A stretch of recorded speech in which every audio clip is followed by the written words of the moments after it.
أيها الأسد قد حق الجهاد إن الحمد لله والصلاة والسلام على رسول الله أما بعد মুক্তিযুদ্ধের চেতনার নামে এই কুফরি সংবিধানের অনুসরণে তাগুত সরকার নতুন এক ধর্মের প্রবর্তন করেছে। যে ধর্মের খোদা হলো শেখ মুজিব, যে ধর্মের কালিমা হলো জয় বাংলা জয় বঙ্গবন্ধু।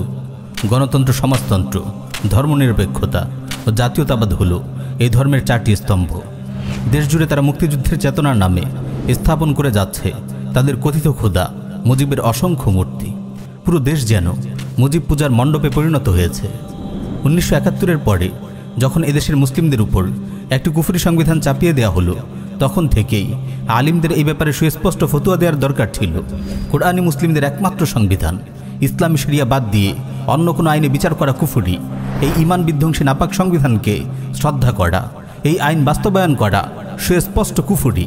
কিন্তু আফসোস, শত আফসোস, আলিমরা সংবিধানের কুফরিগুলোকে কুফরি বলেনি, জনগণের সামনে স্পষ্ট করেনি ঈমান ও কুফরের পরিচয়।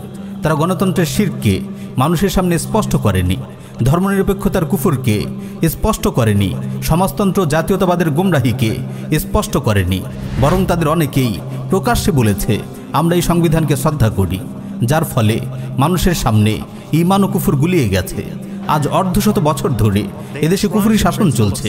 সরকারের লোকেরা শত শত কুফরি বক্তব্য দিয়েছে, কিন্তু আলিমরা এসব কুফরের ব্যাপারে অমার্জনীয় নীরবতা পালন করেছে।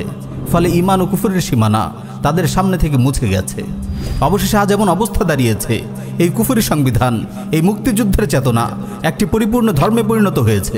আজ শত শত মুসলিমের বাচ্চা এই মুজিব ধর্মের অনুসারী। আজ আপনি যদি তাদের বলেন কোরআনের কথা, হাদিসের কথা, রাসূলের কথা, তারা উল্টো আপনাকে শোনায় সংবিধানের কথা, মুক্তিযুদ্ধের চেতনার কথা। আপনি যখন কোরআনের দোহাই দিয়ে তাদের খোদা মুজিবের মূর্তির বিরোধিতা করেন, তারা সংবিধানের দোহাই দিয়ে বলে মুজিবের মূর্তি স্থাপন করা সংবিধান সিদ্ধ। এটি তাদের নাগরিক অধিকার, এটি তাদের মুক্তিযুদ্ধের চেতনা। মুসলিমদের ট্যাক্সের টাকা খরচ করেই তারা মূর্তি বানাবে। আপনি যদি এখন দেশের কুফরি আদালতে মামলাও করেন, আপনি হেরে যাবেন, কারণ ভাস্কর্য স্থাপন এদেশের কুফরি আইনে সম্পূর্ণ বৈধ। যুগ যুগ ধরে কুফরকে কুফর বলা হয়নি, শিরককে শিরক বলা হয়নি। এই অপকর্মের ফলাফল ভুগতে হবে যুগ যুগ ধরে। প্রজন্মের পর প্রজন্ম এই কুফর ও শিরকের শৃঙ্খলে গোলামের জীবনযাপন করবে, কিংবা এই কুফর শিরকে গ্রহণ করে কাফির মুশরিক হয়ে যাবে। দেশের কোটি কোটি মুসলিমদের উপর শিরকি সংবিধান চাপিয়ে দেয়া শেখ মুজিব নামের এক মুশরিককে যখন জাতির পিতা বানানো হয়, তখন এই জাতি কিভাবে তাওহীদের পথে চলতে পারে? মনে রাখবেন, শিরকে শিরক না বলা, কুফরকে কুফর না বলার চেয়ে বড় অপরাধ আর কি হতে পারে? আজ দেশের অনেক হক্কানি ওলামায়ে কেরাম শেখ মুজিবের মূর্তি স্থাপনের বিরোধিতা করেছেন। আল্লাহ তাদের শক্তি ও সাহস আরও বাড়িয়ে দিন। কিন্তু বাংলাদেশে কি এই প্রথমবারের মতো মূর্তি স্থাপন করা হচ্ছে? ৭১-এর পর থেকে হাজার হাজার মূর্তি নির্মিত হয়েছে বাংলার মাটিতে।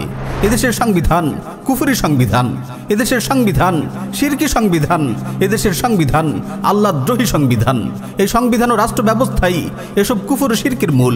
এই শিরকি আইন ও সংবিধানকে শ্রদ্ধা করে, এই কুফরি সংবিধানের আনুগত্য মেনে নিয়ে, শিরকি রাষ্ট্র ব্যবস্থার আনুগত্য স্বীকার করে কিভাবে দেশ থেকে শিরক নির্মূল করা যাবে? আমাদের কথিত কিছু সালাফি ভাইয়েরা তো এই তাগুত সরকারের অধীনে জিহাদ করারও মিথ্যা স্বপ্ন দেখেন।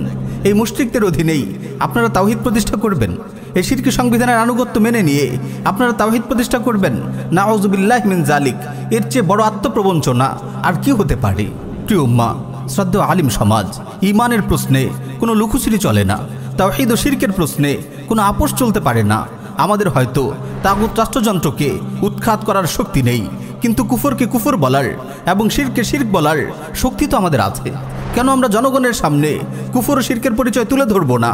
আর কত মানুষ শিরকে লিপ্ত হলে, আর কত প্রজন্ম শিরকের বেড়াজালে আটকে গেলে আমাদের হুঁশ ফিরবে? আমরা মনে প্রাণে বিশ্বাস করি, শিরক ও কুফর যদি বাংলার জমিন থেকে সমূলে উৎখাত করতে হয়, তবে রাসূলুল্লাহর মানহাজকেই গ্রহণ করতে হবে। কাফেরদের শেখানো গণতান্ত্রিক কর্মসূচি হয়তো সাময়িকভাবে শিরকের এই জোয়ারকে কিছুটা বাধাগ্রস্ত করবে, কিন্তু দীর্ঘমেয়াদে এই শিরকি প্রতিষ্ঠিত হয়ে যাবে বাংলার জমিনে।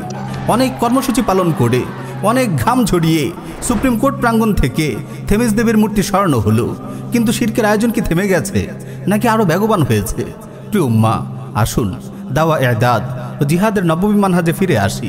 নইলে এই তাগুতি রাষ্ট্র ব্যবস্থা মুসলিমদের এই দেশকে শিরকের আড্ডাখানায় পরিণত করবে। শিরকে প্রতিষ্ঠা করতে হাজারো তাওহীদবাদী মুমিনের রক্ত ঝরাবে, প্রয়োজনে আরও শাপলা চত্বরের জন্ম দেবে। যতদিন আমরা এই কুফরি সংবিধান, এই শিরকি রাষ্ট্র ব্যবস্থা নিয়ে লুকোচুরি বন্ধ না করব, ততদিন আমরা এই রাষ্ট্রীয় শিরকের বিরুদ্ধে কিছুই করতে পারবো না। আমাদের পরবর্তী প্রজন্ম হারিয়ে যাবে শিরক ও কুফরের অন্তহীন জাহান্নামে। তাই সময় থাকতে সাবধান হন, ঈমান ও কুফর নিয়ে লুকোচুরি থেকে বের হয়ে আসুন। আমাদের পরবর্তী প্রজন্ম হারিয়ে যাবে শিরক ও কুফরের অন্তহীন জাহান্নামে। তাই সময় থাকতে সাবধান হন, ঈমান ও কুফর নিয়ে লুকোচুরি থেকে বের হয়ে আসুন।